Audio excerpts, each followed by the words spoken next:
Alright, we're going to take a couple laps here at Road America HR. These laps are brought to you by SimGear. Go to their website and check out the cool gear they have, including the Lightning SST shifter. And I definitely think down into the 50s, but let's take a look at these laps. Alright, coming down the front straightaway, the concrete will go to a dark patch, and you'll see a white line just past the dark patch. That's what I'm using to brake.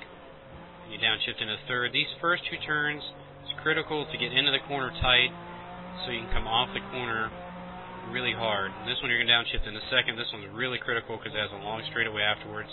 Want to get into the corner nice and tight so you can get on the gas early so you can get a good run coming onto the straightaway.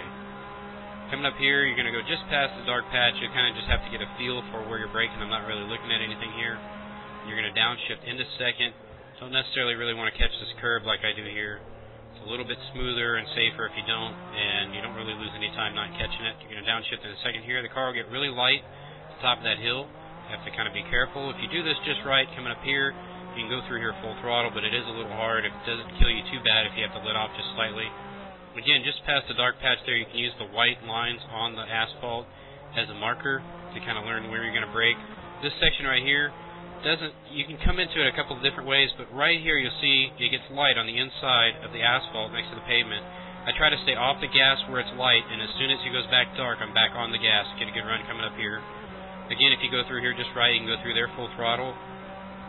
And coming up here, you'll use the second braking marker on the left, right there. So you get on the brakes, you're going to downshift in a second. You actually turn in a little bit earlier than I did right there. Coming up to this section, you'll let the right tire get over on the curb, and just as it does, you'll want to turn into the left. You can turn into the left really super early there. This turn, I really blow it. You really want to brake earlier than I did, probably just slightly after the second braking marker in between the second and third, so you can get a good run coming onto the final straightaway. And that's a 151 flat lap at Road America, and we'll take one more.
Adios, muchachos.